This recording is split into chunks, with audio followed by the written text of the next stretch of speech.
경기 파주에 이어 연천군에서도 아프리카 돼지열병이 발생하는 가운데 경상북도는 지역 유입을 막기 위해 방역을 더 강화하고 나섰습니다. 대구미술관이 수억 원을 들여 사들인 해외 작품들이 몇 년째 전시 한 번 되지 못한 채 창고 속에 잠들어 있습니다.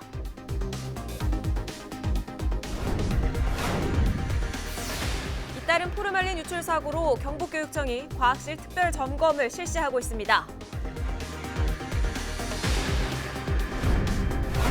이번 주말 또 한 차례 가을 태풍이 북상할 전망입니다. 남부지방을 중심으로 많은 비가 내릴 것으로 예상됩니다.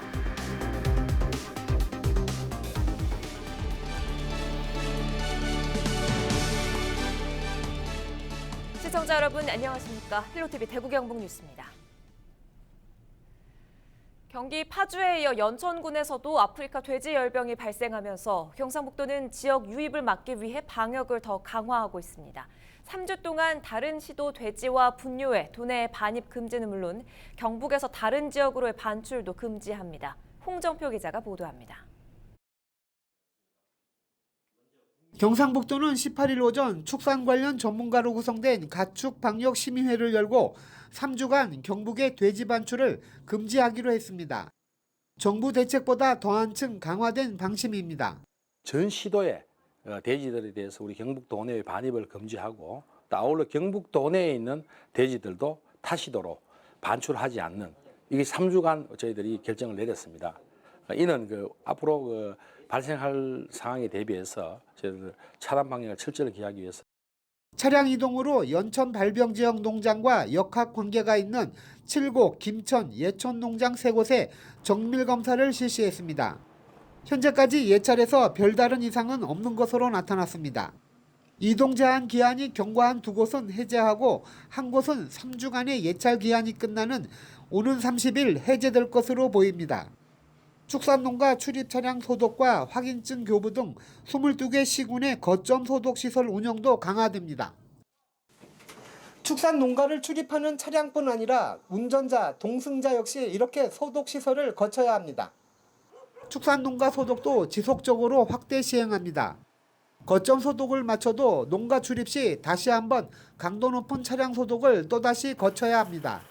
농장에 출입하는 모든 축산 차량은 농장 출입구에 설치되어 있는 소독시설을 거쳐서 진입하게 됩니다. 그리고 농장 내외부, 축사 돈사 내부는 농장 종사자들이 매일 안팎으로 소독을 실시하고 있습니다.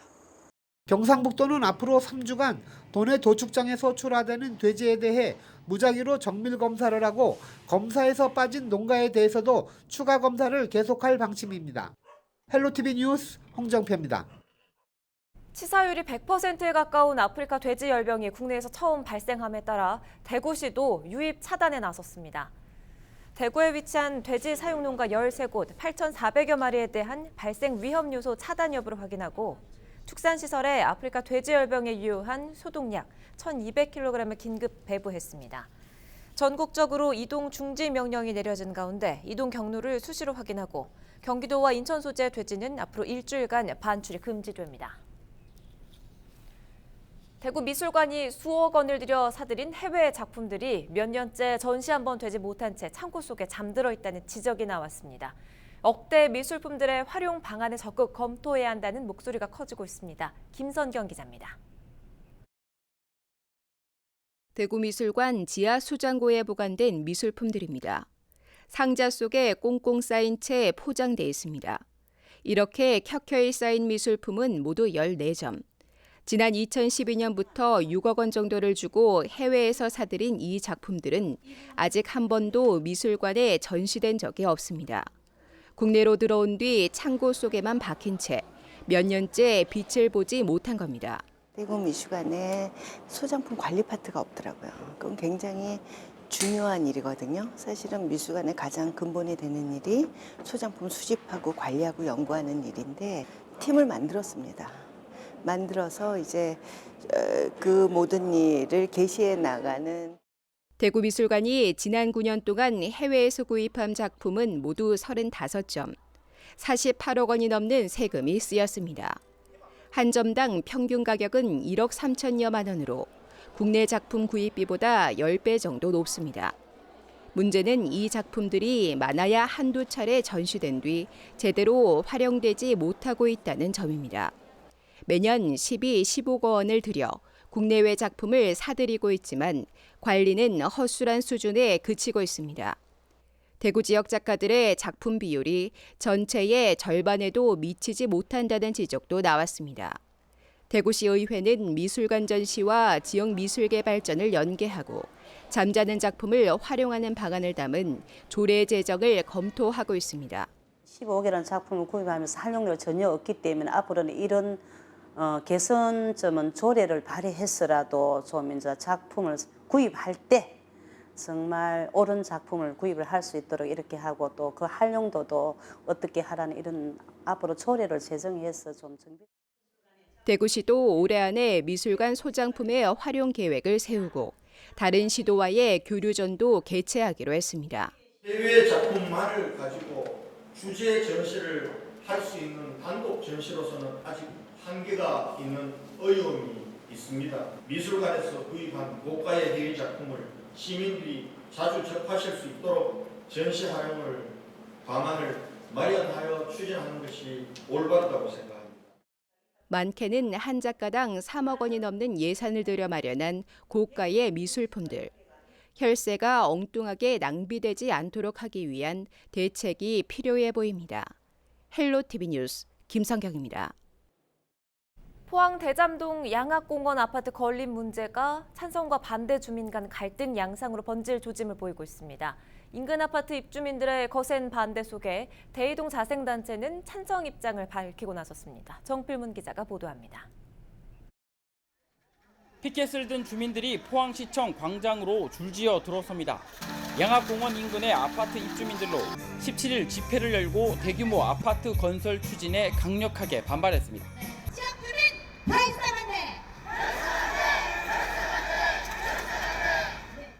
대잠동 양악공원의 아파트 건설 문제는 내년부터 시행되는 공원 일몰제에서 비롯됐습니다. 양악공원의 경우 민간 사업자가 부지를 매입해 공원을 개발하는 대신 수익성 확보 차원에서 수천 세대의 아파트도 함께 지을 것으로 알려져 있습니다. 이에 중앙하이츠 등 기존 아파트 입주민들은 녹지 훼손을 이유로 반대 의사를 거듭 밝혀왔습니다. 양악공원 개발 자체를 반대하는 것이 아닙니다. 다시 말해서 보존돼야 할 양악 자연 녹지를 훼손해서 남아도는 아파트 건설을 하고자 하는 포항시청의 정책에 대해서 반대하는 것입니다. 그러나 반대 목소리만 있는 것이 아닙니다. 포항 대이동 청년회 등 자생단체 16곳은 같은 날 기자회견을 열고 양악공원 조성 사업을 찬성하고 나섰습니다. 일몰제로 인해 공원이 해제될 경우 난개발을 막을 마땅한 수단이 없기 때문에 오히려 포항시의 계획대로 민간 사업자에게 맡겨서라도 공원 개발을 해야 한다는 주장입니다. 이들 단체는 양악공원에 제대로 된 공원이 생기면 인근 주민들에게도 득이 되며 아파트 건설이나 미분양 우려는 시장 원리에 따라 사업자들이 결정할 사안이라는 겁니다.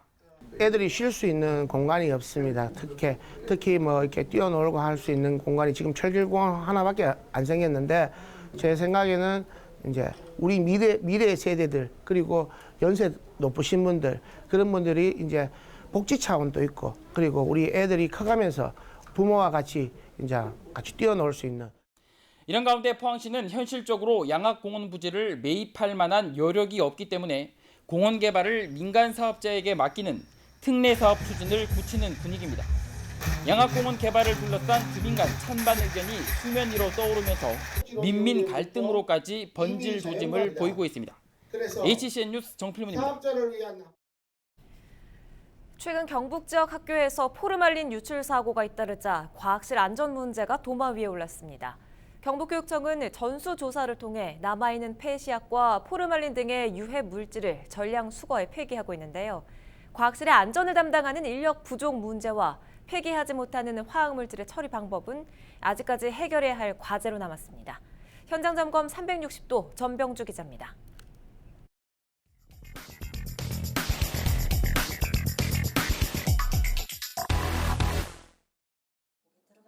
학교 과학실의 안전 점검이 한창입니다.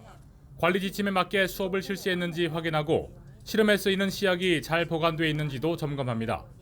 최근 경북도 내 학교에서 포르말린 유출 사고가 잇따르자 경북교육청에서 특별 점검을 실시한 것입니다. 일단은 시약을 폐시약 처리를 다 했는데 폐시약이 아직까지 남아 있는지 그리고 어떻게 관리되고 있는지 그리고 무엇보다도 중요한 건 이제 그 위급 상황에서 어떤 식으로 대처해야 하는지 가장 위험한 포르말린이라든지 그 액침이라든지 아니면 수은이라든지 그런 것들이 아직 남아 있는 학교들을 위주로 먼저 점검을 나가고요. 포르말린은 생물 표본을 만들 때 부패를 방지하기 위한 액침으로 사용됐지만 해부학 수업이 사라지면서 쓸모가 없어졌습니다. 교육당국은 교내에 보관하고 있는 포르말린과 폐시약을 전량 수거해 처리하고 있습니다.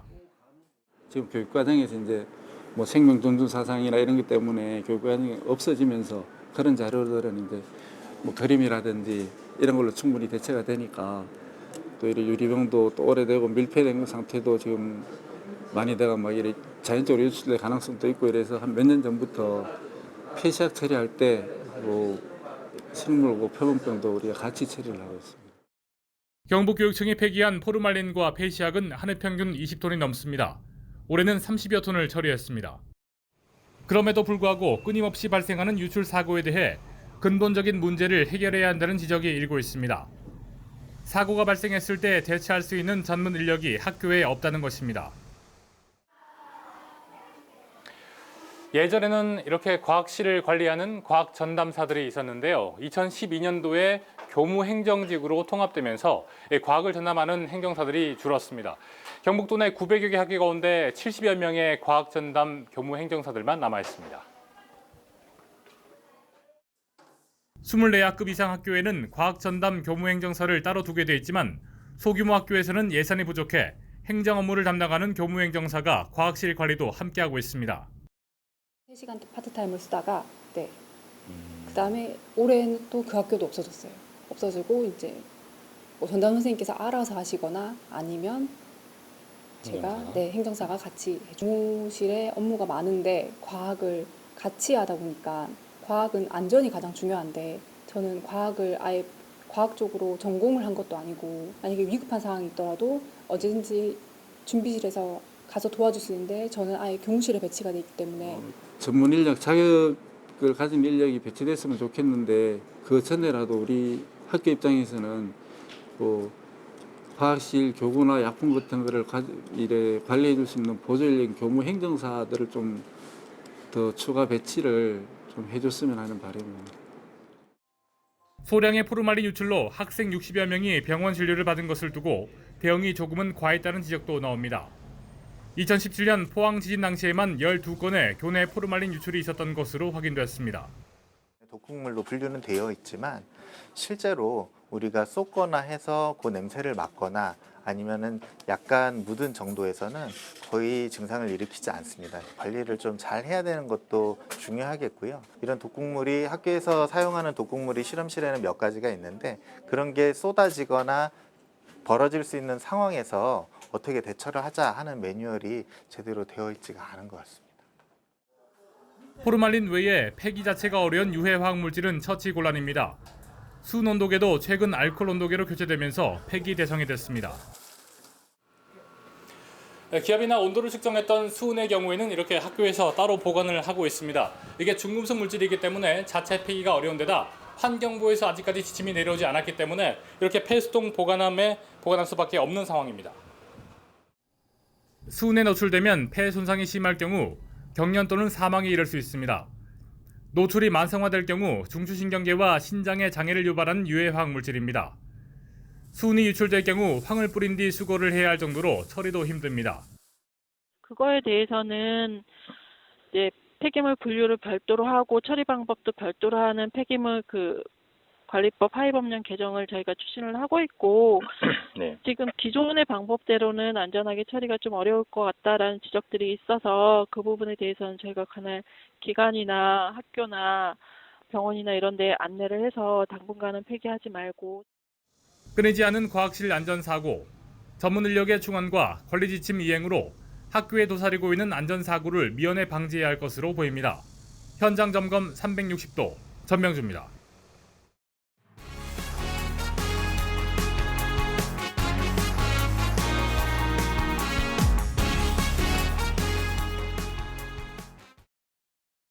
이번 주말 또 한 차례 가을 태풍이 북상할 전망입니다. 기상청은 일본 오키나와 남쪽에서 발달한 제17호 태풍 타파가 한반도로 빠르게 북상하고 있다고 설명했습니다. 이번 태풍의 한반도 상륙 여부는 여전히 변동 가능성이 있지만 진로와 무관하게 비구름의 강도가 커서 주말인 22일부터 23일까지 남부지방을 중심으로 많은 비가 내릴 것으로 내다봤습니다. 대구교육청은 지금까지 관행적으로 해오던 사업이나 행사를 대폭 정리했습니다. 강은희 대구시 교육감 공약사항인 목표 10% 감축에 맞춰 정책 239개 가운데 24개를 정비하기로 했습니다. 교육청은 대상 사업 25개를 발굴하고 학교 자율 현장 자문단의 심사를 거쳐 16건 폐지, 4건 통합, 4건 개선을 확정했습니다. 특히 학생 행복도, 학부모 만족도 조사, 잡 페스티벌 등을 폐지하거나 통합해 교직원들의 업무 부담을 줄이고 과도한 경쟁을 막고자 했습니다. 대구 수성구 신매시장이 중소벤처기업부에서 공모한 지역 선도형 시장 육성 사업에 선정됐습니다. 이로써 신매시장은 앞으로 2년 동안 국비 등 19억 원을 지원받게 됩니다. 수성구와 시장상인회는 오는 2021년까지 시장 온라인몰을 만들어 운영하고 자체 상품 개발에 나설 예정입니다. 또 주민들이 편하게 시장을 찾을 수 있도록 공영 주차장도 조성할 계획입니다. 대구 수성구가 국토교통부에 수성구를 민간택지 분양가 상한제 적용 지역에서 제외해달라고 건의했습니다. 수성구청은 수성구의 경우 현재 고분양가 관리 지역으로 지정돼 실질적으로 분양가 관리가 이루어지고 있다며 분양가 상한제가 시행되면 재건축, 재개발을 추진하고 있는 주민들이 피해를 입을 뿐 아니라 주택가격 상승, 건설 경기 침체 등의 부작용이 우려되는 만큼 분양가 상한제 적용을 다시 검토해달라고 밝혔습니다. 가을을 상징하는 대규모 코스모스 꽃밭 단지가 9월 말까지 시민들을 맞이합니다. 대구시 도시공원관리사무소는 두류공원 안에 축구장 2개 크기의 코스모스 꽃단지를 조성해 오는 30일까지 개방합니다. 방치됐던 공간이 올봄 처음으로 유채꽃단지로 변신해 하중도와 더불어 도심 속 사진 명소로 떠오르고 있습니다. 대구시가 미세먼지를 줄이기 위해 전기버스를 늘리기로 결정했습니다. 대구에서 현재 시범 운행 중인 전기버스는 10대로 대구시는 전기버스 23대를 추가로 도입해 내년 3월부터 모두 33대를 운행할 예정입니다. 이에 따라 운행 노선도 기존 2개에서 7개로 늘어납니다. 대구시는 2022년까지 전기버스 130대를 도입하는 것을 목표로 충전시설 등 다양한 인프라를 확충해 나갈 계획입니다.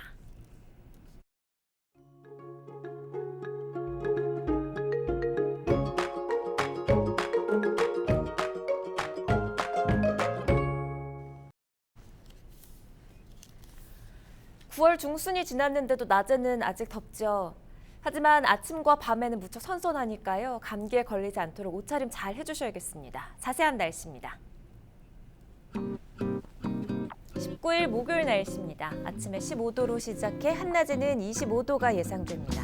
해 뜨기 전이나 해가 지고 난 후 기온이 무척 선선합니다. 이럴 때 감기 걸리기 쉬우니까요. 건강관리에 신경을 쓰셔야겠습니다. 요즘 정말 하늘 올려다볼 맛이 나죠. 구름 없이 맑은 하늘이 목요일까지 이어지겠습니다. 대기 확산도 원활해서 미세먼지 농도도 좋음을 나타내겠는데요. 주말에는 비 소식이 있습니다. 태풍 영향으로 남부지방에서 시작된 비는 일요일과 월요일 사이에 전국으로 확대되겠습니다. 비로 인한 피해 없도록 대비를 잘 해주셔야겠습니다. 생활지수입니다. 자외선 지수 높습니다. 자외선 노출에 대비를 하셔야겠고요. 아직까지 한낮에는 실내 강한 냉방이 필요합니다. 날씨 정보였습니다. 이상으로 헬로티비 대구 경북 뉴스를 모두 마칩니다. 저희는 언제나 여러분 곁에 있겠습니다. 시청해주신 여러분 고맙습니다.